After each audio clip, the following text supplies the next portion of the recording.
ኦኬ ሰላም እንዴት ናችሁ? ብራችንን እንግዲህ ጀምረናል። ቆንጆ የምንማማርበት ሰዓት ይሆናል ብለን ተስፋ እናደርጋለን ከእግዚአብሔር ጋር። እንደተለመደው እንግዲህ ታፕ ኮፒ ሊንክ እንድታደርጉ ሁላችሁም በትህትና እንጠይቃለን። በደንብ አድርጋችሁ ታፕ ኮፒ ሊንክ አድርጉ። ይህን ላይቭ ስቶሪያችሁ ላይ አድርጉት፣ ሼር አድርጉት፣ ሪፖስት አድርጉት። እነዚህ ፕላትፎርሙ የሚያስፈልገው ነገር ስለሆነ ሁሌ የምናስቸግራችሁ ይህንን ስለሆነ ታፕ ኮፒ ሊንኩን ከፍ አድርጉት። ሁላችሁም ታፕ ኮፒ ሊንክ በደንብ ከፍ አድርጉት። ሁሌ ትምህርት እንደጀመረ ታፕታቡ ከ1 ሚሊዮን ብታሳልፉት መልካም ነው። ኮፒ ሊንኩን ከ50 ሺህ በላይ ብታሳልፉት መልካም ነው። እንደዛ መሆኑ እንዳታቋርጡ።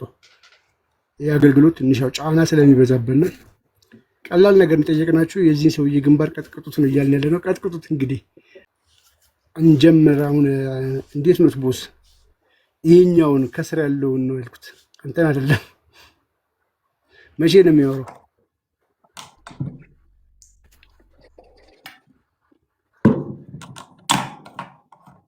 አይሰማኝም። አይሰማውም። ሰላም እንዴት ናችሁ? ሁላችሁንም ሰላም ብያለሁ። እንኳን አመጣችሁ። ኦራይት ዛሬ ገራሚ የቁርአን ክፍል አንድ የጥቅስ ቤዝድ አድርገን በዛ ጥቅስ መሰረት የተለያዩ እናያለን። ዘይድ ቢን ሐሪስ ዘይድ ቢን ሙሐመድ he was called ዘይድ ቢን ሙሐመድ። ስለዚህ ሰው እናያለን። ዘይድ ቢን ሙሐመድ ተብሎ ስለሚጠራው በኋላ ግን ስለተካደው አንድ ሰው እንማማራለን። ሙሐመድ ሚስቱን ስለነጠቀው ሰው ማለት ነው። ስለዚህ እንማማራለን። ቶፒካችን እዚህ ላይ መሰረት ያደረገ ነው። ታውቁታላችሁ ቶፒኩን። እኔ እንኳን ብዙም ቶፒክ ያልነበረም ይሄ ቶፒክ ታውቃላችሁ። ሰሞኑን ነግሬያችኋለሁ። በጣም ቢዚ ነኝ እና ቀጣይ እንትን እስከምንል እስኪ ከለስ እናድርግ። ድሮ ከተማማርንበት ከዓመት በፊት የተማማርነውን በሚል ነው። ሲመቸን ደግሞ እስኪ አዳዲስ ቶፒኮች ይዘን እንመጣለን። አሁን ትንሽ ቢዚ ስለሆንኩ ነው እና ዛሬ የምንመለከተው ስለ ዘይድ ቢን ሙሐመድ ይሆናል ማለት ነው። የሙሐመድ የማደጎ ልጅ ስለነበረው ሙሐመድም ዘይነብ የምትባል ስላጋባው ሰው መጨረሻ ሚስቱን ስለነጠቀው ሰው የምንወያየው ነው።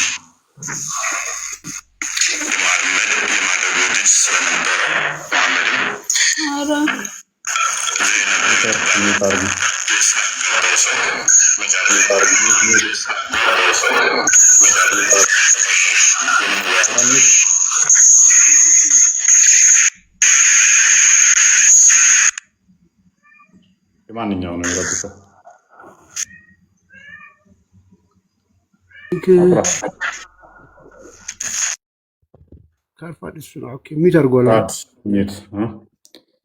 ድመቷ ራሱ እየጮኸች ነው። ምንድነው? ስጋ ፈልጋ ነው ወይንስ አይጥ ያለ መስሏት እዚህ?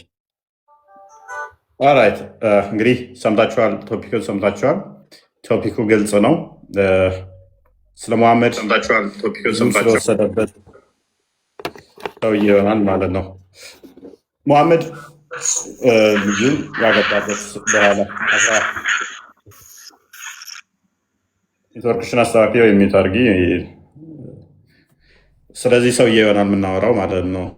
ወደ 7 ጥቅሶች ቁርአን አንድ ምዕራፍ ከወረዱት ውስጥ ከዚህ ታሪክ ጋር በተያያዘ ናቸው ማለት ነው እና ይህንን የምንመለከተው ይሆናል ማለት ነው። እናንተም ታብታብ እያደረጋችሁ ትማማራላችሁ ማለት ነው። ስለዚህ ሰውዬ ታሪክ አሳዛኝ ፍጻሜውን እንተርክላችኋለን። እናንተም የሚሰማችሁን ፊሊንጋችሁን በዛው በሱ ቦታ ብትሆኑ ምን እንደሚሰማችሁ እናያለን ማለት ነው። ከምንም በላይ ግን አንድ አባት ያላችሁት አካል ሚስታችሁን ሲነጥቃችሁ ወይም ደግሞ ሚስታችሁን ቢወስድባችሁ ምን አይነት ፊሊንግ ሊሰማችሁ እንደሚችል ዘይድ ማለት የሙሐመድ የማደጎ ልጅ ነው። ሶሪ ዘይድ ማለት መሐመድ ማደጎ ልጅ ነው። በመሐመድ የሚጠራ ሰው ነበረ። ዘይድ ቢን መሐመድ ተብሎ ነበር የሚጠራው። የመሐመድ ልጅ ተብሎ ነበር የሚጠራው። እናም ዘይነብ የምትባል ደግሞ የመሐመድ ከዝነ ነበረች። እሷን ዘይድ አገባት፣ የመሐመድን ከዝን ማለት ነው። ከዛ በኋላ ከዕለታት አንድ ቀን መሐመድ ዘይድ ቤት ሄደ። መሐመድ ዘይድ ቤት ሲሄድ ዘይነብን ንፋስ ማሂር አብዲ ምን ልታርምን ሲል አያት ማለት ነው። ከዛ መሐመድ ነው ያያት። መሐመድ አያትና በጣም ቁንጅናዋ ማረከው። መሐመድን ቁንጅናዋ ሲማርከው ወዋላ ወዋላ ወዋላ የሰዎችን ልብ የምቀይር ምናምን ብሎ ተመሰጠ። እሷም ይሄንን ሰማች። ከዛ በኋላ ዘይድን ናቅናቅ አደረገችው፣ ጣል ጣል አደረገችው። ከዛ ዘይድ ቀጥታ መጣና መሐመድ አባቴ ሚስቴን ትፈልጋታለህ? ሚስቴን ልታገባት ትፈልጋለህ? ውሰዳት አለው። መሐመድ ደግሞ ሼም ያዘው። ሰዎች አሁን በወስዳት ሰዎች ምን ይሉኛል? የልጁ ሚስት ነጠቀ ይሉኛል። እንዴት ላድርግ አለ። ከዛ እንዴ ላላ ነቢቷክ የልጁ ሚስት ወሰደ ተብዬ እታማለሁ። ሙሉ ይሄ ማወራላችሁን ከዛ ኔክስት በመረጃ እንሄድበታለን። እያንዳንዱ ማወራው ቁርአን ላይ ያለ፣ ሀዲስ ላይ ያለ፣ ተፍሲሮች ላይ ያለ እና እንዴት ነው አሁን ከሷ ፋትቼ ባገባት የገዛ ዘመዱን የአክስት ልጅ የገዛ ልጁን የአክስቱን ልጅ አገባ፣ ማደጎ ልጁን የልጁን ደግሞ አገባ። አባቴ ልጁንም ሚስት ነጠቀ እባላለሁ፣ የዘመዱንም አገባ እባላለሁ። እንዴት ላድርግ እያለ መሐመድ ተጨነቀ። ዘይድን ደግሞ ጠዘጠዘችው። ዘይነብ ናቀችው። ይህን ጊዜ ዘይድ ምንድን ያደረገው? ቀጥታ ለመሐመድ መጥቶ ውሰዳት። ከዛ ሼም ያዘው መሐመድ። ኖ አትፍታት፣ አትፍታት፣ በውስጡ ሲፈታ ተገባታለኝ እያለ አንተ እርጉም ለምን ትቀጥፋለህ? ቀጣፊ የተረገመ አትፍታት ያዛት አለ። መጨረሻ ላይ ያው አላህ ነገረኝ አለ። አንተ ስፈታት እኔ ላገባት ሊያጋባኝ ነው አላህ አለ። ከዛ ቁርአን ወረደ። አንተ ውርደታም ለምን ትዋሻለህ? ሱራ 33 37ን ክፈተው። ማን ውርደታም እንደሆነ እናያለን። ነብይህ ወይንስ እኔ? ሂር ዊ ጎ ናው። አላህ ያዋረደ ያዋረደ። አንተ ስትጀመር የተዋረድክ ሰው ነው። ከአንተ ደህና ነገር አይጠበቅም መቼም። እስቲ እናያለን። አንብብ፣ አሁን አንብብ። የኔን ቻሌንጅ ዛሬ የለው አልቅሳችሁም ያወጣላችሁ። የዛሬው ቶፒክ አንብብ። ምንም ይህን ክፍል አንብብና እኔ እንዳልኩት ካልሆነ አንብብ። እኔ ያወራሁትን ከቁርአን ከሀዲስ ከተፍሲር ማምጣት ካልቻልኩ ንጽጽር አቆማለሁ። አንብብ። አሁን ደይፍን እኮ ነው ሰብስበህ የምታመጣው። ቁርአንህ ደኢፍ ነው። ቁርአንህ ደኢፍ ነው። ገና ላወራሁት መዓት አለ። ፊት የተከፈተው ምንድን ነው? ይሄ ቁርአን ነው። ምንድን ነው እሱ? ደኢፍ አዲስ ነው። ለነገሩ ደኢፍ ነው።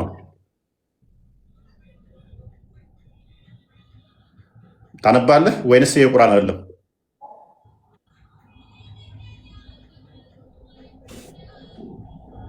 የዛሬው ቶፒክ ይከብዳችኋል ለማውራት። እያንዳንዷ መረጃ ያመጣለሁ፣ ግን አንብብ ቁርአንን። ጥያቄ አለኝ። እሺ አብዲ አንብብ። ይሄን ክፍል ደኢፍ ነው ምናምን የሚለውን አንብብና ደኢፍ መሆኑን አሳየን። ቁርአን ቀጥታ ወደ ቁርአን አዙሩልኝ። ተፍሲሩን ተውና ቁርአኑን ነው የማነብልህ። እሺ ቀጥል። ይኸው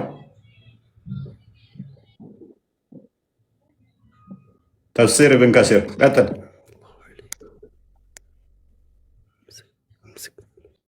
ድምፅህን ከፍ አድርግ። ከዛ ወጀክ ምን ማለት ነው? ድምፅህን ከፍ አድርግና ቀጥል። እኔን አትጠይቀኝ። ፍትሃው ነው ውሸት ነው ብለሃል። ወጣው እኮ ለማለት የፈለግከው አምስክ አለይ ከዛ ወጀክ ወተቅላህ ወተኽፊ ፊ ነፍስክ። ለዚች ቃል ነው አንተ የወጣኸው። ይሄ ወደ በዚች ቃል ፈለግከው ምናምን ልታዞረው አትበል። አትችልም። እሺ አንብብ በስርዓት።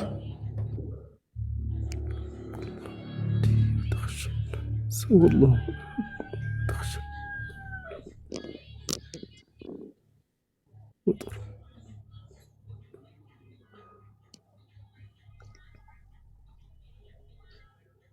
አንብብና ሰውዬ ድምፅን ከፍ አድርግ። وإذ تقول الذي أنعم الله عليك وأنعمت عليه أمسك عليك زوجك واتق الله وتخفي في نفسك ما الله مبديه وتخشى الناس والله أحق أن تخشاه الناس لمن إلى اليوم فسر እኔን لي አልጠይቀኝ። ምንድን ነው የሚለው? ፈስረው።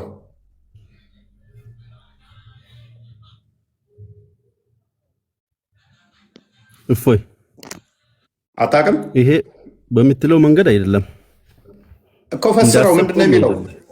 ምንድን ነው የሚለው? ምስቲን ተንከባከባት ነው የምለው። አሃ ሚስትን ተንከባከባት ነው የሚለው። أمسك عليك زوجك واتق الله وتخفي في نفسك ጎበዝ ሚስትን ተንከባከባት። ከዛስ ቀጥል። ሙሉ እንደዛ ነው የሚለው።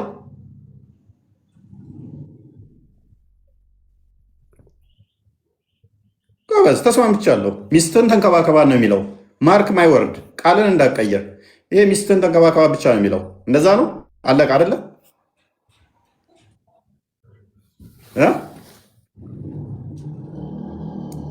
ልዋሹ በሞከራችሁ ቁጥር አስተምሮትን ታፈርሰዋለህ። እኔ እስማማለሁ። ለመጨረሻ ቻንስ ልስጥህ። ይሄ የሚለው ሚስትን ተንከባከባት ብቻ ነው። እባክህ ሚዩትን አንሳና መልስልን። ሚዩት አታርግ። ክፍሉ የሚለው ይሄ ሚስትን ተንከባከብ ብቻ ነው። እኔ እንዳልኩት አይደለም። ሚስትን ተንከባከብ ብቻ የሚለው አብዲ የመጨረሻ ቻንስ ነው የምሰጥህ። በኋላ ጣልቃ መግባት አትችልም። እድልን ተጠቀም። አዎ ይሄ የሚለው ቁርአኑ እንዳለ ሚስትህን ተንከባከብ ብቻ ነው አይደል ያልከን? ነው ሀሳብን ትቀይራለህ? እባክህ ማይክን አንሳው። ቀጥል ያልከውን እስቲ ለማለት የፈለግከውን እናዳምጥ። ችግር የለውም። እኔ ምንም ምለው የለም። ትክክል አይደለም ያልከው ብለህ ይሄ ክፍሉ የሚለው እንዳለ ሚስትን ተንከባከብ ነው ብለኸኛል።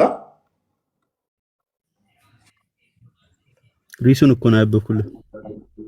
ርዕስ የለውም ሲጀመር። ቁርአን አያ ነው። የምን ርዕስ ነው ያነበብከው? ርዕሱን ያነበብኩት ይላል። ሲጀመር ባብ የለውም ክፍሉ። ቁርአን ነው እኮ ባብ። ቀጥል። እሺ ለማለት ይፈልጋል። አልቀጥልም።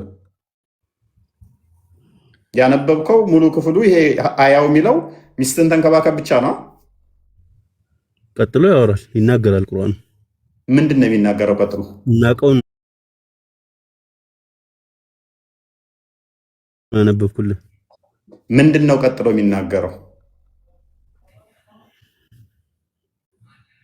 ይኸውልህ እኔ እፎይ ነኝ። ጠንቅቄ የምገባበትን ምጠቅሰውን ምናገረው ማቅሰው ነኝ። እናንተ ቤት እዛ ሲመጡ ኡስታዞቹ ክርስቲያኖችን እንደሚያጭበረብሯቸውን አረብኛ አንብበው እኔን አንብባቸው አሸውዱኝም። አይደለም ፊት ለፊት የከፈትኩትን አንተ አዲስ መረጃ ይዘህ ብትመጣ በዚህ ጉዳይ ላይ አሸውደኝም። ምን አይነት አርጉመንት ይነሳበታል? ምን አይነት መልስ ይሰጠዋል? ጠንቅቄ ማቅሰው ነኝ። ከዓመት በፊት የገባሁበትን ቶፒክ ተውና አዲስ ቶፒክ ቢመጣ በዛ ጉዳይ ላይ ምን ሊሆን እንደሚችል ጠንቅቄ ማቅሰው ነኝ። ስለዚህ የመጨረሻ ቻንስ ልስጥ። እዚህ ክፍል ላይ ይህን ክፍል ትተረጉማለህ ወይንስ እስከ መጨረሻ ሳይለንት ትሆናለህ? በዚህ ቶፒክ ላይ ጨርስ፣ ችግር የለውም፣ አዳምጣለሁ። በቃ ከአሁን በኋላ ማይከን እንዳታነሳ እድልን ጨርሳል። ሙሐመድ ተመለስ። ሙሐመድ ተመለስ። አንዴ ጥያቄ አለኝ። ጥያቄ በኋላ ነው የምንቀበለው። እሺ በደንብ አስተውሉ። ይሄ የዘይድ ታሪክ ነው። ዘይድ ቢን ሙሐመድ ወይም ደግሞ በቀድሞ ዘይድ ቢን ሀሪስ በኋላ በቀድሞ ስሙ የሙሐመድ ልጅ ዘይድ ታሪክ ነው። ይሄ ታሪክ ሙሐመድ ያሳደገው ማደጎ ልጁ የነበረው የሙሐመድ ህይወት ታሪክ ነው። ይሄ የቁርአን ክፍል እንዴት አንደኛውን ስህተት ለማረም ሌላ ጥቅስ፣ አንደኛውን ስህተት ለማረም ሌላ ጥቅስ፣ ሌላኛውን ስህተት ለማረም ሌላ ጥቅስ፣ ሌላኛውን ስህተት ለማረም ሌላ ጥቅስ፣ ወደ 8 ጥቅሶች በዚህ ምክንያት የወረዱ አሳያችኋለሁ። ልጁን ከወሰደ በኋላ የልጁ ሚስት ከወሰደ በኋላ ሐሚድ ሲመጣበት ያንን ሐሚድ ለማረም ሌላ ጥቅስ አላነገረኝ ሲል ያኛውን ደግሞ አሁንም ለማረም አላነገረኝ ሲል ሌላ ጥቅስ ሲያመጣ አሁን ደግሞ በዚህኛው በኩል እንዲተወንክ ሲባል እሱን ለማረም ሌላ ጥቅስ ሲያመጣ ከ10 እስከ 8 የሚደርሱ ጥቅሶችን የዘይድ ሚስት በመንጠቁ ምክንያት የወረዱ አሳያችኋለሁ። አጃኢብ ነው ትላላችሁ። ከዛ ይሄ የሚያምላክ ቃል ነው ተብለው ይከተሉታል ትላላችሁ። ቀደም መነሻ ላይ ምን ብያችኋለሁ? ዘይድ የመሐመድ የማደጎ ልጅ ነው። መሐመድ ማደጎ ወሰደው ማለት ነው ያሳደገውና ዘይድ ቢን መሐመድ ተብሎ ነበር የሚጠራው። የመሐመድ ልጅ ተብሎ ነበር የሚጠራው እና ሚስቱ ደግሞ ማን ትባላለች? ዘይነብ አክስቱ፣ የመሐመድ አክስት ማለት ነው። መሐመድ ቤታቸው ሄደ። እሷን ከሾፋት በኋላ የሚፈጠረውን አሳያችኋለሁ። ከዛ በኋላ መሐመድ የማደጎ ልጅ አስቀረ። የማንም የወንድ ልጅ አባት እንዳይባል ተከለከለ። የአክስት ልጆች ማግባት እንዲፈቀድ አደረገ። ዘይነብን ለማግባት ሲል ቤቱ ሲመጡ ቤቴ እንዳይመጡ አለ። ፍርዱ እንዳይሻር ሆነ። አላህ ነው ያዘዘው የሚል ጥቅስ መጣ። ከ4 በላይ ማግባት እንዲፈቀድለት በዘይነብ ምክንያት ሆነ። ስንት ደረስኩ? ወደ 10 ጥቅሶች በዚህ ጉዳይ ወረዱ። አንዷን ለማረም ሌላ፣ አንዷን ለማረም ሌላ፣ አንዷን ሁሉንም እናያቸዋለን። አሁን ቻሌንጅ የሚያደርገኛለሁ ወይንስ ትማራላችሁ? ኦኬ። ማንኛው ከድር እንኳን ደህና መጣ። እንኳን ደህና ቆያችሁ። መልካም። የክፍል እስኪ ሄድበት ፈስረው እስኪ ክፍል አማርኛውን አምጣ። እሺ አድርግለት። አማርኛው አንብብ። እኔ ምን አነባለሁ? አንተ ቀጥል። ያው ጠያቂው እኮ አንተ ነህ። ሙሉውን አንብብልኝና መልሱን መልስልሃለሁ። ሙሉውን እኔ ማንበብ ግዴታ የለብኝም። አንብብና አስረዳን ይህን ክፍል። እሺ ለነዚያ አላህ በእርሱ ላይ ለለገሳትና እናንተም ነፃ በማውጣት በእርሱ ላይ ለለገሳት ሰው ለዘይድ አላህ ተገላጭ የሆነውን ነገር በነፍስህ ውስጥ የምትወድባትና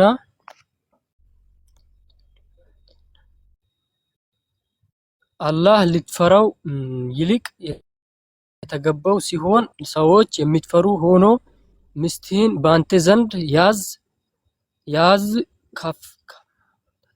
ከመፍታት አላህንም ፍራ በምትል ጊዜ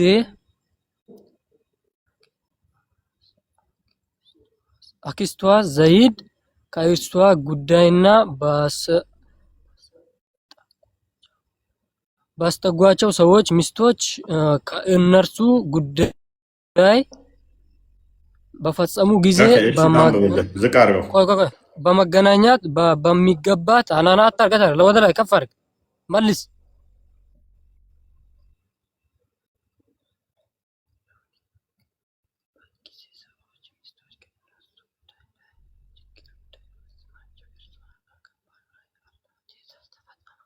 ርዕሱ ማን? ዘይነብ ነው ዘይድ ነው የሚለው? አንብብልህ። እሺ ልቀርብ። ለዚያም በደንብ አስተውል። ለዚያም አንድ ግለሰብ ነው። ለዚያም አላህ በእርሱ ላይ ለለገሳትና አንተም ነፃ በማውጣት በእርሱ ላይ ለለገስከው ሰው ማን ነው ይሄ ሰው? ዘይድ የሚለው በቅንፍ የገባ ነው። እዚህ ጋር ለዘይድ የሚለው አረብኛው ላይ ሌለ ነው፣ ግን ይታወቃል። ለዘይድ ነው። ሐዲስና ቁርአን ተፍሲሮች ተጠቀም ከሆነ ስለዚህ ለዘይድ ምንድን የለገሰው ሙሐመድ? አላህስ ምንድን ነው የለገሰው? ለዘይድ የተለገሰ ነገር ምንድን ነው? እሱ ነበር አላህ ገላጭ የሆነውን ነገር በነፍስ ውስጥ የምደብቅና በደንብ አስተውል። አሁን መጠይቅ ከድር ቻሌንጅ አደርጋለሁ ስላልክ ይሄንን ነው የምጠይቀህ። አላህ ገላጭ የሆነውን እንግዲህ አሁን ለዘይድ ያለው ነገር አለ፣ የተለገሰው ነገር። ሙሐመድ ደግሞ በልብ ውስጥ የሚደብቀው ነገር አለ፣ አላህ ግን የሚገልጸው አለ። ምንድን ነው እሱ ነገር? አላህ ገላጭ የሆነን በደንብ አስተውል። አላህ ገላጭ የሆነን ነገር በነፍስህ ውስጥ በደንብ አስተውል። ከድር ሙሐመድ ነው ደባቂው፣ አላህ ነው የሚገልጸው። አላህ ገላጭ የሆነን ነገር በነፍስህ ውስጥ የምትደብቅና አላህን ልትፈራው ይልቅ የተገባ ሲሆን ሰዎችን የምትፈራ ሆነህ ሚስትህን በአንተ ዘንድ ያዝ። ማንን ነው ሚስትህን ያዝ የሚለው? ከድር አላህ አይሚን ሙሐመድ። እሺ አሁን ልናገር ትፈቅድልኛለህ? እየጠየቅኩ እኮ ነው። ክፍሉ ሙሐመድም ምን እያለው ነው? በልብ ውስጥ የምትደብቀው ነገር አለ፣ እኔ ደግሞ ገልጥብሃለሁ እያለው ነው። ማንም ፈርተ ነው ይህንን የደበቅከው እያለው ነው? ሰዎችን ፈርተ እኔን ነበር መፍራት የነበረ? ቆም እዚህ ጋር ኦራይት። ቆይ ላላላ ስላልክ እኔ ተሳስቻለሁ፣ አመሰግናለሁ። እኔ እንዳልኩት ካልሆነ አንብብና መልስልኝ። ያ ማለት ምን ማለት ነው? ሚስትህን ከመፍራት አላህን ፍራ ለማለት የተጠቀሰው ነው እንጂ መሐመድን ያለው ግለሰቡ አይደለም። አይደለም፣ ሚስትህን ከመፍራት አይደለም የሚለው። ሚስትህን ከመፍታት ከመፍታት አላህን ፍራ የሚለው ልጅ እዚህ ጋር እንትን መሀል ላይ ተመልከተው። መሀል ላይ አትጭህ። ሰዎችን የምትፈራ ሆነ ነው የሚለው። ተረጋጋ። ሰዎች አላህን ፍራ ነው የሚለው። አይታየም? አላህን ፍራ፣ አላህንም ፍራ ይታያል። አትጩህ። ስለ ጮክ መልስ መለስክ ማለት አለ። ኖ አላህ ገላጭ አዳምጥ። እሺ አላህ ገላጭ የሆነውን በነፍስህ ውስጥ የምትደብቅ አላህ ልትፈራው ልቅ የተገባ ሲሆን ሰዎችን የምትፈራ ሆነ አሳየው። በቀስት ቃል ሰዎችን የምትፈራ ነው ያለው የሚለው። ሙሐመድ አላህን መፍራት ሲገባው ሰዎችን እየፈራ ዘይድን ምን ይለዋል? ሚስትህን ያዝ እንዳፈታ ሚስትህን ያዝ ይላል። ሙሐመድ በልብ ውስጥ ምንድን ነው የደበቀው? ከዛ ሰዎችን ምንድን ነው የፈራው? ከዛ ዘይድን ለምንድን ነው ሚስትህን ያዝ ያለው? ይህን ሚስጥር ፍታለን። ሰው አይደለም ሙሐመድ ረሱል ሰለላሁ ዐለይሂ ወሰለም የፈሩት አላህን ብቻ ነው። ጭንቅላት የለም እናንተ። ቁርአኑ አይታየም? ተመልከተው እስቲ እዚህ ጋር ከመፍታት አላህን ፍራ እኮ ነው የሚለው። ይታይህ አይደል እኮ አላህን ፍራ እያለው ነው። ግን እሱ እየፈራ ያለው አላህን ሳይሆን ሰዎችን ነው የፈራው። ላ ሪሱን እያነበብከው እንደዛ ትላለህ ወይ? ስንት አይነት ጭንቅላት አለው ሰው የለም። በእናታችሁ የአሕዛብ ምዕራፍ ነው የሚለው። ምን ሆነ ነው? አይታይም? በቀስታ አሳየው፣ የሆነ ጠቁምለት። አንብብ እስቲ። ቆይ ያንብብ ራሱ። በትንሽ እየቀጭን ነገር የለም። እሺ ፔን ላምጣና። እሺ አንደኛ ማንበብ በደንብ አይችልም። እኔ እኮ ከነኝ ያነበብኩልህ እኮ ነው እየመለስኩ ነው። አድርገው በቀስታ አድርገው ከእናንተ ጋር በኢየሱስ ግን ዩኒቨርሲቲ ምናምን ተምራችኋል? ሃይስኩል ምናምን እንዴት ነው እሱ? እሺ እስክሪብቶ እየታየ ከሆነ ወገናችን ይታያል አይደለ? እስቲ አንብበው። ያ ምን ይላል? ሰዎችን አይልም። ይሄ ሰዎችን አይልም። ከድር ሰዎችን የምትፈራ አይልም ሆነ አይልም። ሰዎችን ሲሆኑም ሰዎችን የምትፈራ ሆነ ሚስትህንም በአንተ ዘንድ ያዝ። ከመፍታት አላህንም ፍራ። ያው ሪሱን ጨረሰው። ወደ አላህ ጋር አድርሰው። ወደ አላህ ጋር አድርሰው። ወደ አላህ ጋር አድርሰው። ያው ሽንፈቴ እዚህ ጋር ነው። አታውርደኝ። እኔስ ይመር ቢያንስ ማንበብ እንኳን የምችሉ ግቡ። ከኬጂ እና ከአንደኛ ክፍል ያላለፉ እየገቡ እኮ የተቸገሩ እዚህ ጋር አለው። እኔ ላንብበው። ኦኬ እሺ፣ ከላይ አንብበውና አስጨርሽኛ ልውረድ። በቃ በእናትህ እንዴ መጫወቻ መሰለን እንደዚህ ስናይ ቢያንስ እኛ ተምረን የመጣን ጊዜያችሁ ባርቅ ነው። ላውራ እንዴ? ዝም በል መሐመድ መስሎህ ነው? እዚህ መሐመድ የለም፣ መሐመድ የለም፣ ነብይህ የለም። እዚህ የወንድ ልጅ ብልት የሚጠባው መሐመድ ነው። እናት ነቢያችንን አትነካ አንተ የሸርሙጣ ልጅ። ለእስልምና ክብር ሊኖር ይገባል። እኔ አይደለሁም ያልኩት የበናጃ ጋላስቃላኒ ሌሎችም ያላሰንን ብልት ይጠባላሉ። እናትን ልብዳል እያልኩ ነው። እናትን ልብዳል አትጫዋን አንብብ። እሺ ለእስልምና ክብር ሊኖር ይገባል። የሸርሙጣ ልጅ የለኝም። በፍጹም ለእስልምና ክብር አይኖረኝም። እናትን ልብዳል እኛ ሙስሊሞች አንፈተነው እንጂ አንብባክን አንብብ የለማኝ ልጅ እኛ አላህ ፈርተን እንጂ እናትን ቁርአንን እየቀሩ ነው። ከላይና ከታቸው ነው። አትሳደቡ። አጋንንታቸው ተነሳ። ኢትዮጵያ ያላችሁ ታዘቧቸው።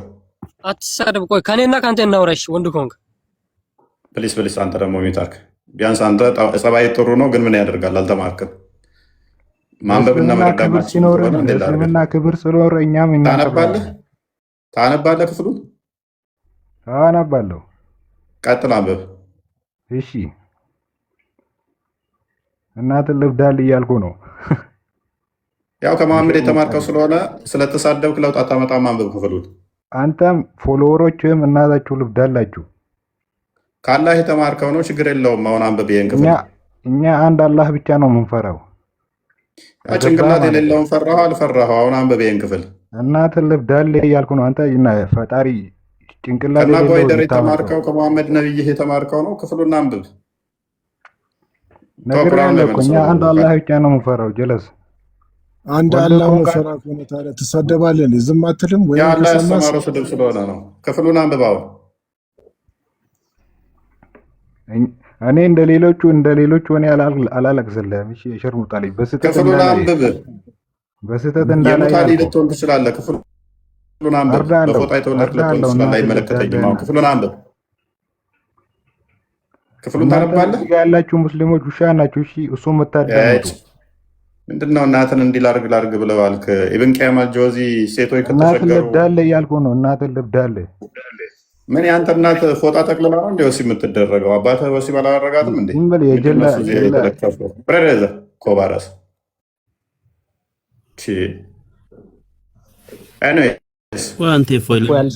እያነበበልህ ነበር እኮ በአረብኛ ነው። ግን በአረብኛ ቁርአኑን እየቀራ ነው። አሁን ቆይ ይታርክ አልችልም ብለህ አሳልፋለህ። አንተ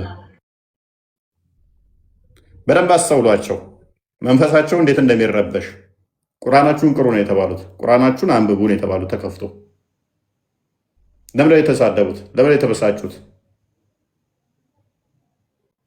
ማን ነካቸው? ቁርአኑ ተከፈተ አንብብ ነው የተባሉት። ምክንያቱም እነሱ የመሐመድ ነብያቸው ተከታይ ናቸው። የአብደላ ልጆች ናቸው። የመሐመድ አብደላ ልጆች ናቸው። የእሱ ተከታዮች ናቸው። የነ ሸይኹል ኢስላም የነ ኢብኑ ተይሚያ እነሱ ተከታይ ናቸው። የነ አብዱል ወሃብ ተከታይ ናቸው። አሁን ባሉትም ደግሞ የነ አቡ አይደር የነ ኡስታዝ አቡበከር የነ አህመድን ጀበል ጀማ ናቸው። እነኚህ ይሄን እኮ እና አቡ አይደር እዚህ ጋር ቁጭ ብለው ልጆቻቸውን እየላኩ ግባና ተሳደብ ነው አልጣ እያሏቸው ነው። ከነኚህ ጤናማ ጭንቅላት አጠብቁ። እንዳለ ቶክሲክ የሆነ ነው። ካፋቸው የሚወጣው እጅግ ጸያፍ ነው። ምክንያቱም አስተምሮታቸው እንደዛ ስለሆነ ከዛ እንደዚህ ይሳደቡና የሌሎችን ሃይማኖት እንዳትሳደቡ ሃይማኖታቸው እንዳይሰደብ ተብለናል የሚል መዙማ ይከፍቱባቸዋል። ይሄ ፕሮፓጋንዳቸው ነው። ያርዱህና እስልምና ሰላም ነው ይላል። ይገልህና እስልምና ፍትሃዊ ነው ይላል። ይሄ የእስልምና አካሄድ ነው። እኔ አለት ነኝ። ተሳደብክ፣ ዛትክ፣ ጮክ፣ ተንጠራራህ፣ ተወጠርክ፣ ትፈነዳለህ በራስ ጊዜ እንጂ ያው 3 ዓመት ሆነኝ እናንተ እንዲሁ እንደዛታችሁ እንደተሳደባችሁ እንደጮሃችሁ ጨጓራህ ያልቃል። መጨረሻ ላይ አብረው ሲሳደብ የነበሩት ወደ ክርስትና ይመጣሉ። የዛሬ 3 ዓመት ሲሰድቡኝ የነበሩ የዛሬ 2 ዓመት ክርስቲያን ይሆናሉ። የዛሬ 2 ዓመት ሲሰድቡኝ የነበሩ ዘንድሮ ክርስቲያን ይሆናሉ። አምና እንኳን ሙራድን ካዘመታቸው ውስጥ ክርስትና ውስጥ የገቡ ብዙ አሉ። አይሞቀኝ አይበርደኝ። ስለዚህ ቁርአናችሁን ትቀራላችሁ። ኦኬ ቀጥል ቃል መልካም ትክክል። እናመሰግናለን። ወደ ቶፒኩ እንመለስና ዛሬ የምናወራው ስለ ዘይድ ነው። ስለ ዘይድ እንግዲህ አባቱም መሐመድ ተብሎ በመሐመድ ስም ይጠራ እንደነበረ የማድጎ ልጁም እንደነበረ አጠር ባለች መንገድ ራሳቸው ካስቀመጡት ኪታብ ላይ ላምበላችሁ። ይሄ የመሐመድ ታሪክ የተተረጎመ ነው። የዓለማቱ እዝነት ተብሎ የተጻፈ መጽሐፍ ነው እና ውዱ ነብያችን ብለው የጻፉት ወደ 1000 ፔጅ የሚል ትልቅ መጽሐፍ ነው። ከዚህ መጽሐፍ ላይ በመጀመሪያ እስልምና ከተቀበሉ ሰዎች መካከል ዘይድ መሆኑን ያስቀምጣል። ገጽ 110 ላይ ምን ይላል? ዘይድ ሐቢቡ ነቢይ የነቢዩ ተወዳጅ በሚል መጠሪያ ይታወቅ ነበር። የመጀመሪያ ከባርነት ነፃ የተደረገና ኢስላምን የተቀበለ ሰው ነው። ዘይድ ወደ ነቢዩ ቤት በባርነት እንደገባ በደንብ ልብ ብላችሁ ስሙኝ። በጣም አንጀት የሚበላ ታሪክ ነው። ምን አይነት ሰው እንደሆነ ዘይድ ማለት በደንብ ልብ በሉ። ዘይድ የመጀመሪያ ከባርነት ነፃ የተደረገ ኢስላምን የተቀበለ ሰው ነው። ወደ ነቢዩ ቤት በባርነት እንደገባ ነቢዩ በጣም አድርገው ይወዱት የነበረ ሲሆን ፍቅሩን አጸፋውን ከእርሳቸው በኩል አግኝተዋል። ዘይድ መጀመሪያ ላይ ነፃ የነበረ እና ነፃ ከሆኑ ቤተሰቦች የተገኘ ነው። ይሁን እንጂ በድንገት በባርነት ተፈንግሎ መካ ከመጣ በኋላ ወደ ነቢዩ ቤት ለመግባት ችለዋል። ከዓመታት በኋላ ወላጅ አባቱ ወደ መካ መጥቶ በልጁ በዘይድ ላይ ያጋጠመውን ሁኔታ ለመሐመድ ማለት ነው ለነቢዩ ከተረከላቸው በኋላ ገንዘብ ከፍሎ ነፃ ሊያወጣው እንደሚሻ ተናገረ። ነቢዩ እድል ይሰጠው። ነቢዩ ለዘይድ ከእርሳቸው ጋር መቆየት ወይንስ ከአባቱ ጋር መሄድ ይፈልግ እንደሆነ እንዲወስን እድል ይሰጠው የሚል ሀሳብ አቀረበ መሐመድ። የዘይድ አባት በዚህ ሀሳብ ተስማማ። ምክንያቱም ማንም ቢሆን ከባርነት ይልቅ ነፃ ሆኖ ከወላጅ አባቱ ጋር መመለስን ለምርጫ እንደማቅረብ ተስማምቶ ነበርና። ይሁን እንጂ ዘይድ ረዲያላሁ ለነቢዩ የነበረው ዱካ ያልተገኘለት ፍቅር ከአባቱ ይልቅ እርሳቸውን አስመረጠ። አባቱን ትቶ መሐመድን መረጠ ዘይድ። እናም ዘይድ ነቢዩን እንዲህ አላቸው፣ ማንም ቢሆን ከእርሶ አብልጬ አልመርጥም። እርሶ ለእኔ እንደ አባቴ አጎቴ ኖት። አባቱና ከእርሱ ጋር አብሮት የመጣው አጎቱ የዘይድ አጎት በዚህ ሁኔታ ተደንቆ ጥፋት ይግባህ፣ ባርነትን ከነፃነት ይልቅ አብልጠ ትመርጣለህን?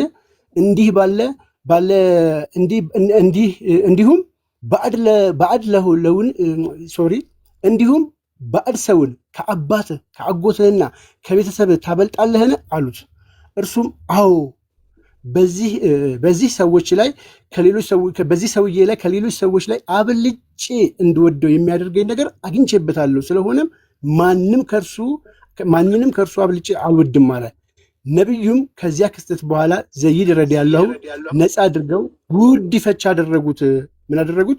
ጉዲፈቻ አደረጉት። ይህ ሁሉ የሆነው ቅድመ ኢስላም እንደሆነ በጊዜው ችግር አልነበረውም። በቅድመ ኢስላም ስለሆነ በጊዜው ችግር አልነበረውም አለ። ከዛ በኋላ የምናየው ታሪክ ይሆናል። ኢስላም ሲመጣ ግን አሉ እስልምና ሲመጣ የጉዲፈቻ ልጅ ወላጅ አባት እንዳይጠራ ደነገገ። ስለሆነም ዘይድ ኢብኑ መሐመድ የሚለው ስም ዘይድ ኢብኑ ሐሪስ በሚለው ተተካ ብለው ያስቀምጡታል። ዘይድ እንግዲህ ታሪኩ እንደተከታተላችሁት ባጭሩ ባሪያ የነበረ ወላጆቹን ትቶ መሐመድን ወዶ ቤተሰቡ ሁሉ ነገሩ በቃ ህይወቱን የሰጠ ሰው ነው። እንግዲህ ከቤተሰባችሁ በላይ አመናችሁ የመረጣችሁ ሰው ከዛ በኋላ ግን መከዳድ የደረሰበት ሰው ነው ማለት ነው። ይሄ የዓለማቱ እዝነት ላይ ነው።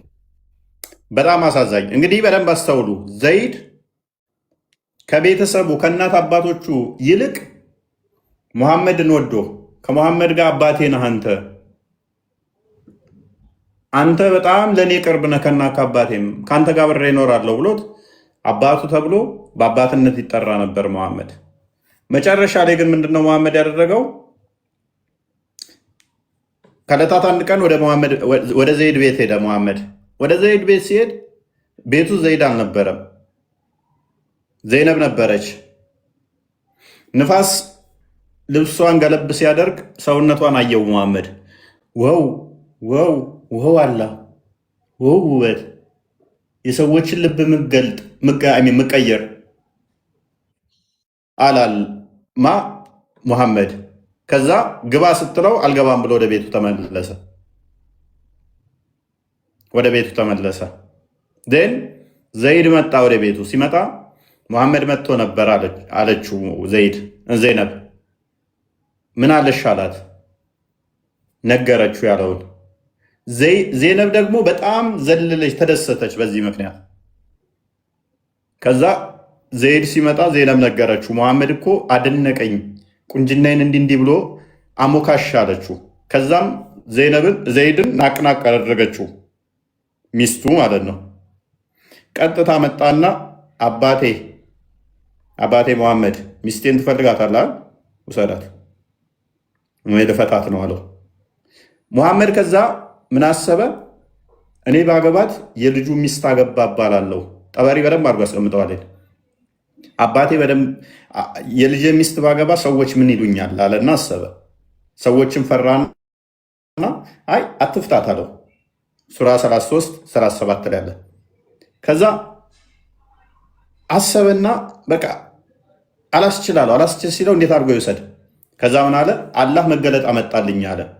ሰዎችን የምትፈራ ሆነ ሚስትህን በአንተ ዘንድ ያዝ ስትል አላህን ልፈራ የተገባ ሲሆን ለምን እንደዛ ትላለህ? ዘይድ ጉዳዩን በፈጸመ ጊዜ አንተን አጋብቻለሁ የሚል መገለጥ አመጣ። አሁን ያልኳችሁ ሙሉን ተርታውን ላንብብላችሁ፣ በደንብ አስተውሉ። አላህም ነፃ በማውጣት በእርሱ ላይ ለለገሰው ሰው ለዘይድ አላህ ገላጩ የሆነን ነገር በነፍስህ ውስጥ የምትደብቅና በምን ውስጥ በነፍስ ውስጥ የምትደብቅ የሚደብቀው ምንድን ነው? አገባታለሁ እያለ ነው። የፈራው ማንን ነው? ክፍሉ ይናገራል። በነፍስ ውስጥ የምትደብቅና አላህን ልትፈራው ይልቅ የተገባ ሲሆን ሰዎችን የምትፈራ ሆነ ሚስትህን በአንተ ዘንድ ያዝ፣ ከመፍታትም አላህን ፍራ በምትል ጊዜ አስታውስ። በደንብ አስተውሉ። ሚስቱን የዘይድን ሚስት ሙሐመድ በነፍሱ እየፈለጋት ሰዎችን ፈርቶ አላህን ሊፈራ ሲገባው ምን ይላል? አትፍታት፣ ያዛት፣ ሚስትን እንዳፈታ ይለዋል። ዘይድ መጥቶ ሚስትን ልፍታት ውሰዳት ሲለው ሼም ያዘውና ሙሐመድ ከመፈታት ያዛት። ማን ፈርቶ? ሰዎች ምን የልጁ ሚስት ነጠቀባላለሁ ብሎ በደንብ ተፍሲሮቹ አብራሩታል። ከዛስ ዘይድም ከእርሷ ጉዳይን በፈጸመ ጊዜ በምዕመኖች ላይ ልጅ በደንብ አስቡ።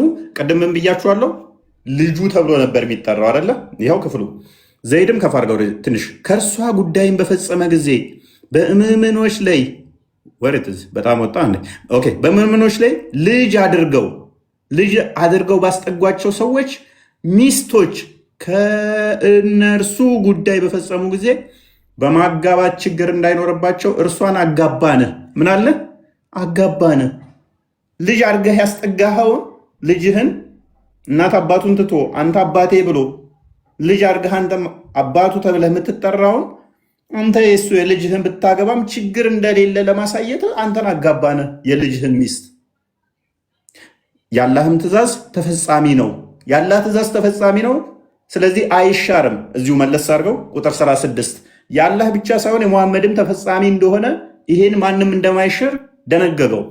አላህና መልእክተኛው ነገርን በፈረዱ ጊዜ ለምዕመናንና ለምዕመናት ከነገሯቸው ለነርሱ ምርጫ ሊኖራቸው አይገባም። አሁን ነገረ፣ ሚስትህን ትፈታለህ፣ ያገባታለሁ። ይሄ ደግሞ ልጄ ብትሆንም ባስጠጋሁ ላይ ማግባት ተፈቅዷል። ይሄ ደግሞ ግዴታ ነው፣ አላህ ነው የወሰነው። እኔ ልተዋት ፈልጌ ነበር ግን አላህ ብሏል እያለ እየነገራቸው ነው። ራሱ እኮ የሚነግራቸው። እሺ ይህንን ደግሞ አላህና እኔ የወሰነውን ማንም መለወጥ አይችልም። ከነገሯቸው ለእነርሱ ሉክ አላህና መልእክተኛው ነገርን በፈረዱ ጊዜ ለምዕመናንና ለምዕመናት በነገሯቸው ላይ ኦኬ ቃል አይዶ ነው ምንድን ያሳየው? ቆስጤ አለ ቆስጤ ነው አለው መክፈት ትችላለህ? ኦፍ ነው እኔ ጋ ቦስ። ምን እንደሆነ እኔ እንጃ። የእናንተን ድምፅ እየደረበብኝ ነው። ምን ክፈትልኝ። እንደዚሁ መክፈት የምችለው አለ። ምን ነበር የፈለገው? ቁርአን ነው በቃ። ቃልን የሆነ ዋርኒንግ ብሎ ሰጠኝ። እኔ ጋማ እንደዛ እየመጣልኝ ነው። ምንድን ያሳየው ነገር አለ? ምስል አሳይታለህ? ምንም አላሳየሁም። የከፈትኩት ቁርአንና መጽሐፍ ነው የነበርኩት። ሪፖርት ድገምና አሳየኝ። ድገምና ክፈተው። ስዕል እንዳታሳይ። ኧረ እኔ ምስል አላሳየሁም። እኔ ቲንክ መሰለኝ ሪፖርት እየተደረገ ነው። ኮፒ ሊንክ አድርጉት። በደንብ አስተውሉ። አሁን ልጁን ወሰደ። ይህን ከወሰደ በኋላ ለውጥ የለም። አይምን ሙሐመድና አላህ የደነገጉት ማንም መከልከል አይችሉም የሚል ትእዛዝ ሰጠ ማለት ነው። እዩ ከዛስ አላህና መልእክተኛው ነገርን በፈረዱ ጊዜ ለምዕመናንና ለምዕመናት ከነገሯቸው ለእነርሱ ምርጫ ሊኖራቸው አይገባም። የአላህንና የመልእክተኛውን ትእዛዝ የጣሰ ሰው ግልጽ የሆነ መሳሳት ውስጥ በእርግጥ ተሳሳተ አለ። ስለዚህ አሁን ይህንን ደነገገ። እንዳይቃወሙ እኔን ተቃወማችሁ ማለት አላህ ነው፣ አላህን ተቃወማችሁ ማለት እኔን ነው ብሎ አሰራቸው። የማደጎ ልጅ አይደል እንዴ ተብሎ እንዳይባል እንዴ አንተ እኮ የእሱ አባት ነህ ሲባል ደግሞ እዛው ላይ ቁጥር 38 አድርገው አንዴ ሙሉ ክፍሉን አሳያችኋለሁ። 38 በነብዩ ላይ አላህ ለእርሱ በፈረደ ነገር ምንም ችግር ሊኖርበት አይገባም። የማደጎ ልጅህን እንዴት ትወስዳለህ? ችግር እኮ ነው፣ እንዴት ጤናማ አይደለም ሲባል ኖ አላህ ነው የፈረደው። ሉክ በነብዩ ላይ አላህ ለእርሱ በፈረደው ነገር ምንም ችግር ሊኖርበት አይገባም። እኔ አይደለሁም መውሰድ የፈለግኩት፣ አላህ ነው የፈረደልኝ። ለዚህ ደግሞ ችግር የለም የልጄንም ሚስት በወስድ። በነዚያም ከነዛ በፊት ባለፉት በነቢያት አላህ ደነገገው የአላህ ትእዛዝ የተፈረደ ፍርድ ነው። ቁጥር 40 አድርገው እና ችግር የለውም አላህ ስለፈረደ አንተ እኮ አባቱ ነበርክ። ቁጥር 40 ሙሐመድ ከወንዶች አንድም ሰው አባት አይደለም። በደንብ አስቡ እንዴ አባቱ እኮ ነበርክ ሙሐመድ። ዘይድ ኢብን ሙሐመድ እኮ ነው ተብሎ የሚጠራው ተብሎ ሲባል ደግሞ አላህ መገለጥ ነገረኝ አለ። ምን የሚል ሙሐመድ ከወንዶቻችሁ የአንድም ሰው አባት አይደለም ብሏል አላህ። ምን ብሏል? ሉክ ሙሐመድ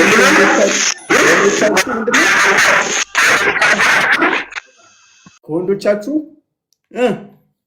የአንድም ሰው አባት አይደለም። አሁን ምክንያት አሳጣቸው። እንዴት ትወስዳለህ ሲሉት አላህ ነው የፈረደው አለ። እኔ የፈረድኩትም ለውጥ የለውም አለ። ኧረ ተው ችግር ነው ሲሉት ኖ አላህ በፈረደው ችግር አይደለም አላቸው። ከዛስ ልጅ አባቱ እኮ ነህ ሲባል አላህ አባት አይደለህም ብሎኛል አለ። ነገር ግን ከዚህ በፊት እኮ በአንተ አባትነት ይጠራ ነበር ሲባል ደግሞ ቁጥር 4 እና 5 አድርገው ዝቅ አድርገው እዚሁ ክፍል ላይ እንዴት ትሪክ እንደሰራቸው በደንብ ታያላችሁ። እዚሁ ምዕራፍ ላይ ነው ማሳያችሁ ሁሉንም ነገር። ሌላ ምዕራፍ ላይ ሳልሄድ ቁጥር 4 ላይ አላህ በደንብ አስተውሉ። አሁን አባት አይደለሁም ለማለት ያደረገው ነው። አላህ ለአንድ ሰው በሆድ ውስጥ 2 ልቦች አላደረገም። ሚስቶቻችሁንም እነዚያን ከእርሱ አንዳንዶቻችሁ በጀርባዎቻችሁ ይሆንብን የምትሏቸውን እናቶቻችሁን አላደረገም።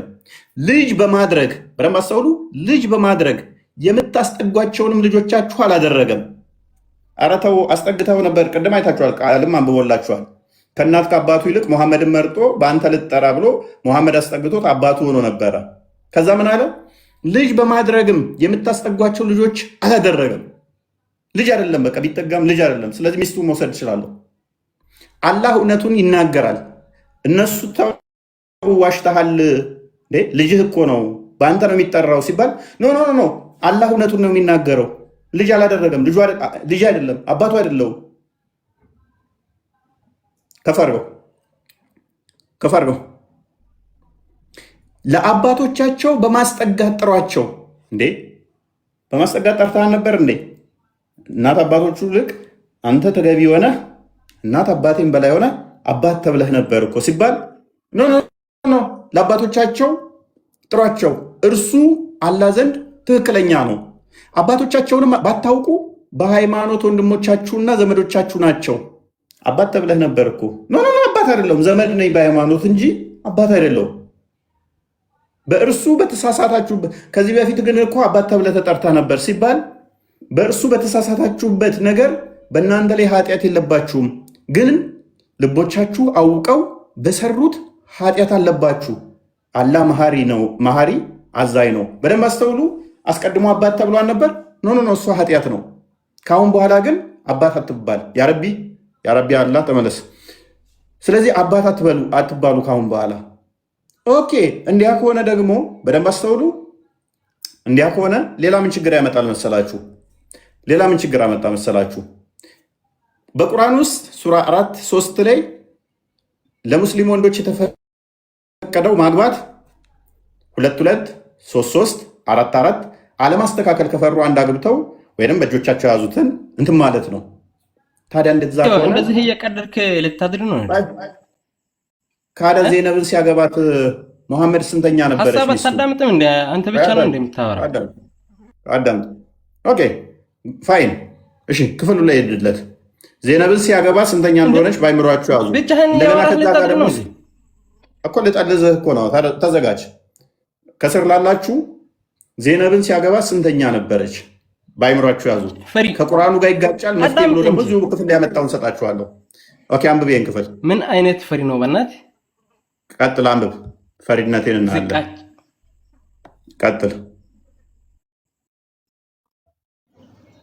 ስደብ መልስ አይሆንም። ቀጥል።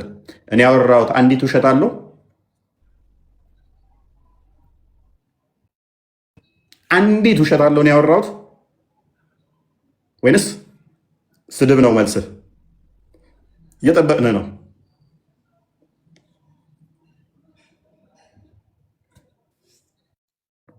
እየጠበቅን ነው።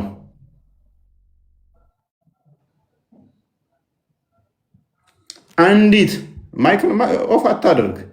እንደሚመልስ ጎረሃን ነበር ና ቻሌንጅ አድርገኝ።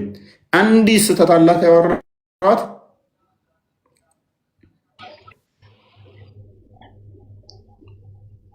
ኦኬ እሺ ልጨርሰው። ማስትሽ እንደበላ ተተጣበቀ አፍ። አሁን አያችሁ አይደለ? አባት ነህ ሲባል አባት አይደለህም ብሎኛል አላ ብሎ መገለጥ አመጣ። ሱራ 33 40 ላይ አንዴ አስናገና አንዴ ቆይ አንዴ ልጨርሰው። በቃ እንደገና ቆይ አንዴ ፕሊዝ። አንተ እኮ ቅድም እኮ ተጠልዘህ እኮ በቃ ፋይን።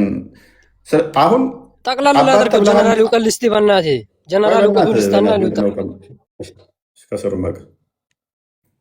ስለዚህ አባት ሲባል አላህ የማንም አባት አይደለህም ብሎኛል አለ። ወንጀል ሰርተሃል ሲባል ሱራ 33 38 ላይ ደግሞ ነው አላህ ወንጀለኛ አይደለህም ብሎኛል አለ። ነገር ግን እኮ በአንተ ነበር የሚጠራው። ስለዚህ ከዚህ በፊትስ የምትጠራበት ሲባል ሱራ 33 4 እና 5 ላይ ከዚህ በፊት የተሰራ ችግር ከሆነ ባለማወቅ ነው ችግር የለውም ብሏል። ካሁን በኋላ ግን በልቦቻችሁ ሆዳችሁ ውስጥ ሁለት ልብ ስለሌለ የማንም አባት አይደላችሁም ብሏል አላህ። ስለዚህ ያስጠጋነውን አባት ተብለን አንጠራም አለ። በልብ ውስጥ ተደብቅ ነበር ሲባል አዎ፣ ግን አላህ ምን አለኝ አለ? አግባ ብሎኛል አለ። አሁን ሌላኛው ቀረ። ዜነብን ሲያገባት መሐመድ በቁርአን ውስጥ የተፈቀደው 2 2 3 4 4 አለማስተካከልን ከፈራችሁ አንዷን አግብታችሁ ባሪያዎችን ጨምሩ ነው። ዜነብ 5ኛ ሚስት ነበረች። ሌላ ተቃውሞ መጣ። ቁርአኑ የፈቀደው ስንት ነው? እስከ 4 ነው። ታዲያ መሐመድ 5ኛ ላይ ነው የሚያገባው? ካላህ ቃል ጋር እየተጋጨ ነው። እየዋሸን ነው። የማደጎ ልጁ መንጠቁ ሳያንስ እየዋሸን ነው። 4ኛ ገባ ሲባል ሌላ መገለጥ አመጣ። እሱ ብቻ እኮ አይደለም። ዜነብ እኮ ሚስቱ ነች፣ አክስቱ። ስለዚህ እንዴት ነው ዘመዱ የሚያገባው? እችንም አሰማ መገለጥ አመጣ። እዚሁ ምዕራፍ ላይ 33 50 እንደይፈተው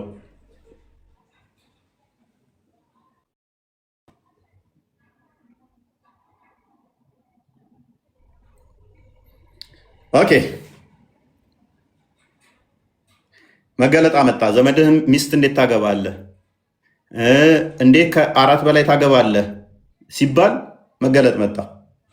አንተ ነብይ ወይ እኛ እነዚያን መህሮቻቸውን የሰጣቸው ሚስቶችህን አላህ በአንተ ላይ ከመለሰልህም እነዚያን እጅህ የጨበጣቸውን ምርኮኞች እነዚያንም ከአንተ ጋር የተሰደዱትን ያጎትህን ሴቶች ልጆች የአክስቶችህንም ሴቶች ልጆች ከዘኑን እንዴት ነው የሚያገባው? ዘመዱን እንዴት ያገባል ሲባል የአክስትህን ሴቶች ልጆች የውሽማህንም ሴቶች ልጆች የሹማዮችንም ሴቶች ልጆች ማጋባትን ለአንተ ፈቀድንልህ ብሎኛል አላህ። ዘመድህ ነች አትበሉኝ፣ አላህ ነው የፈቀደው። እሺ ከፈርገው ያመነችም ሴት ነፍሷን ቁጥርስ ከ4 በላይ የሆነ ሲባል ያመነች ሴት ነፍሷን ራሷን ለነብዩ ብትሰጥ በደንብ አስተውሉ። ይታርጋ እንዴ ያመነች ሴት ምን ብትል ነፍሷን ራሷን ለነብዩ ብትሰጥ። ኦኬ ቱ ጋር ነበርኩ። ያመነችም ሴት ነፍሷን ራሷን ለነብዩ ብትሰጥ ነብዩ ሊያገባት የፈለገ እንደሆነ ከምዕመናን ሌላ በአንተ ብቻ የጠራይ ስትሆን ፈቀድንልህ። 4 አይደል እንዴት ተፈቀደው? ለምንድን ነው 5ኛው የምታገባው? የዘመድህን ያክስትህን ልጅ እንዴት? አይ ያክስቴ ልጅ ለእኔ ትፈቅዳለች ይኸው አላህ አለ እና ከ4 በላይ ይቻላል? ከምዕመናን ሌላ ለእኔ ከ4 በላይ ተፈቀደ ብሏል አላህ። ይኸው እንቀጥል። እነርሱ በምዕመናን ላይ በሚስቶቻቸው እጆቻቸው በጨበጡ ባሮች ነገር ግዴታ ያደረግንባቸውን በእርግጥ አውቀናል። በአንተ ላይ ችግር እንዳይኖር ያለፉትን ፈቀድንልህ። አላህ ማሪ አዛኝ ነው። ስለዚህ ለአንተ ችግር የለውም፣ ከ4 በላይ ብታገባም ችግር የለውም የሚል መገለጥ መጣለት። ደግሞ መልስ ነው። አሁን እንዴት ከ4 በላይ ሲባል ተመለሰ ማለት ነው። ከዛ የሰርጉ ለታ ምን ቢፈጠር ጥሩ ነው? የሰርጉ ለታ ምን ቢፈጠር ጥሩ ነው? እሱን ሐዲስ ላይ ያሳያችኋለሁ። የቁርአኑን ልጨርስና ቀጥታ ዘይድን ራሱኑ ነው የራሱ ሚስት አባቴ ሙሐመድ ሊያገባሽ ይፈልጋል ብለህ ንገራት ነው ያለው። እኔ እንደምፈልጋት ንገራት አለው። እንግዲህ አስቡ፣ አባታችሁ ተብሎ የሚጠራው አካል ሚስታችሁን ቤታችሁ መጥቶ ተመኝቶ ሚስታችሁን አሞግሶ መውሰዱ ሳያንስ ከዛ ደግሞ ራሳችሁኑ ሚስታችሁ ጋር ሄዳችሁ እንደምፈልጋት ንገራት ላገባት ስለሆነ ብሎ ራሳችሁን ሚስታችሁ ጋር ሲልክ እሱን ሐዲስ ላይ ያሳያችኋለሁ። ቁርአኑ ላይ ግን ላሳያችሁ። ከዛ በኋላ ከ4 በላይ ያመነ ነፍስ ራሷን መስጠት ከፈለገች ለሱ ከምዕመናን ሌላ ከ4 በላይ ተፈቅዷል ሲባል ሴቶቹ ግር ብለው መጡ መሐመድ ጋር እኔ ሲሉ አይሻ ታዘበችና ሴቶች አያፍሩም እንዴት ነው እሱ ለወንድ ራሳቸውን አሳልፈው የሚሰጡት አለች። ሐዲስ ላይ ነው አሳያችኋለሁ። እሱ አሁን ቁርአኑን ጨርስ። ተዛ በዚህን ጊዜ ኦኬ ሙሐመድ በዚህ ይሄንን መሰረት አድርጎ ቁርጡቢ ምን ይላል? ሙሐመድ ሚስትህን ካያት ዞር ብሎ ከወደዳት ባልየው ምንም ሳያቅማማ ሚስቱን ለሙሐመድ መስጠት አለበት። ለሙሐመድ ከተሰጡ ፕሪቪሌጆች ውስጥ ሙሐመድ እንደሌሎቹ ይሄ ጥሎሽ ሳይሰጥ ማግባት ተፈቀደለት። እነኚህ ነገሮች ወደ 15 ጥቅማ ጥቅሞች በዚህ ጋር የተያዙ ተሰጡት ለሙሐመድ። አሁን ስለዚህ አንተ ሚስት ጋር ስትሄድ ሙሐመድ ዞር ብሎ ካያት ደስ ካለችው ማስረከብ ግዴታ ሆነ። ከዘይድ ጋር ተያዘ ማለት ነው። ከዛስ ወንዶቹ ምን አሰቡ? ሐዲስ ላይ አለ፣ እሱን አሳያቸዋለሁ። ተፍሲር ላይም አለ። ሚስቶቻችንን ሙሐመድ እየወሰደ ካለ በህይወት ስለዚህ ያለን አማራጭ አነስተኛዋ አይሻ ነች።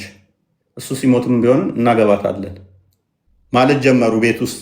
ማለትም የሰርጉ ለታ ዘይነብን የሚያገባለት። ከዛ ቁጭ ብለው ሲወያዩ ሙሐመድ ተንቆራጠጠ፣ ወጣ፣ ሚስቶቹ ጋር ሄደ። ሁሉንም አያቸው፣ ጠየቀ፣ ሰላም ናችሁ አላቸው፣ ተመለሰ። 3 ጊዜ እንደዚህ ያደረገ። ሲያቸው 3 ሰዎች ቁጭ ብለው እየተጫወቱ ነው። ከዛ በጣም ተናደደና አላህ እንዲህ ብሏል አለ፣ እናንተ ሰዎች አላህ ወደ ነቢዩ ቤት ሳትጠሩ እንዳመጡ፣ ከተጠራችሁ ምግብ ከበላችሁ በኋላ ወዲያውኑ ተቤቱ ተበተኑ። ለወግ የምትጫወቱ ሆናችሁ ቤቱ አትቀመጡ። ይሄ ነቢዩን ያስቸግረዋል። ሙሐመድ አይናፋር ነው፣ አላህ አያፍርም። ሚስቶቹን መቼም ቢሆን እንዳታገቡ፣ ሚስቶቹን ቢሞትም በህይወትም እያለ እንዳታገቡ አይቻልም። ይሄ ከባድ ኃጢአት ነው ብሏል አላህ አላቸው። ከፍ አድርገው ቁጥር 53 ላይ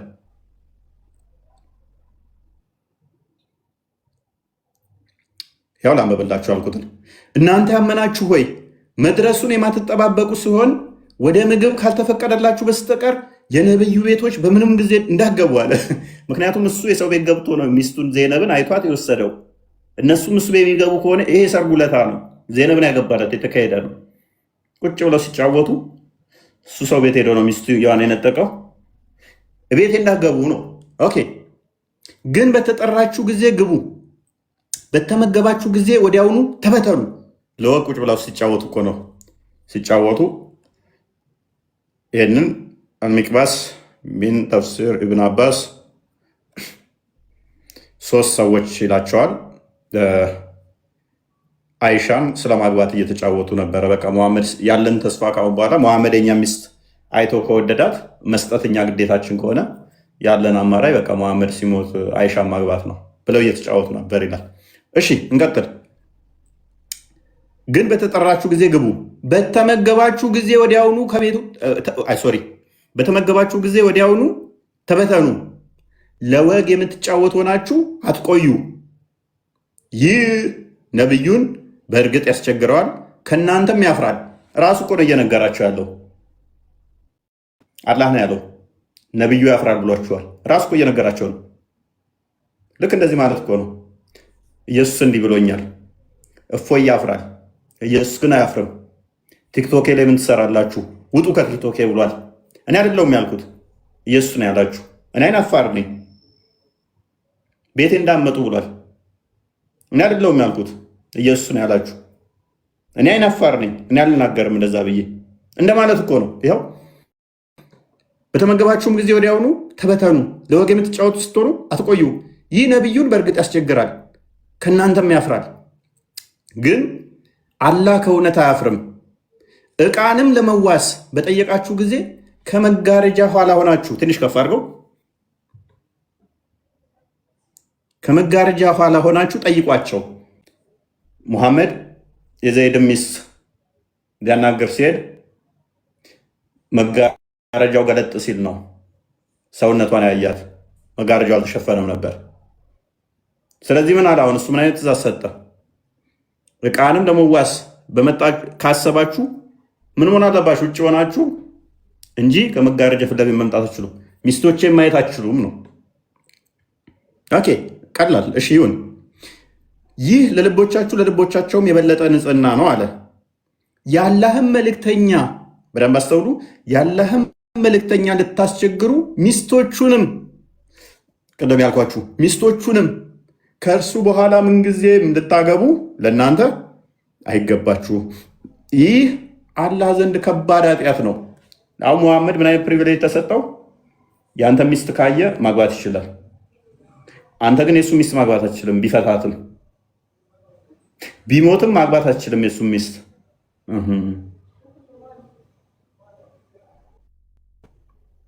አያችሁ እንዴት እንዳሰራቸው። ይሄንን ህግ መጣስ ይቻላል ወይ? ይሄን ህግ መሻር ይቻላል ወይ? ይሄው ምዕራፍ ቁጥር 36 ላይ አላህና ነብዩ የደነገጉትን ለማናችሁም መለወጥ የለም አለ። ታሪኩ ይሄን ይመስላል። በሐዲስና በተፍሲር ካስደገፍነው ደግሞ ራሱን የቻለ ድራማ ይሆናል። ይሄ ቁርአኑ ነው። እዚህ ላይ ተቃውሞ ያለው አለ።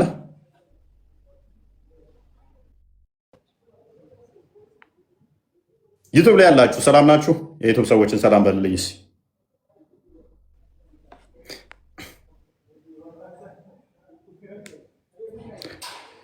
ቆስጤ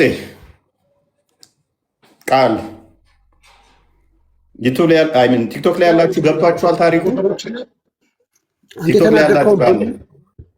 ቲክቶክ ላይ ያላችሁ በደንብ ታሪኩ ገብቷችኋል? ከገባችሁ አንድ ቁጥር፣ ካልገባችሁ ለቁጥር ጻፉልኝ። ታሪኩ ፍሰቱ በደንብ ገብቷችኋል? ያልኩበት ያስረዳውበት እያንዳንዱ ቁርአኑ ክፍል እንዴት እንደተያያዘ አያችሁታ? ገብቷችኋል? ኤኒበዲ ማንኛውም ትክክል አይደለም የሚል ቻሌንጅ ሊያደርገኝ ይችላል። አንዲት ውሸት ተገኝቶበታል የሚል ቻሌንጅ ሊያደርገኝ ይችላል። በሐዲስና በቁርአን አልሄድኩበትም። በሐዲስና በተፍሲር አልሄድኩበትም። በሐዲስና በተፍሲር ደግሞ ብዙ ነገሮች ይዟል። ይሄ ቁርአኑ ላይ ብቻ ያሳየዋችሁ ተቁርአኑ ብቻ ነው።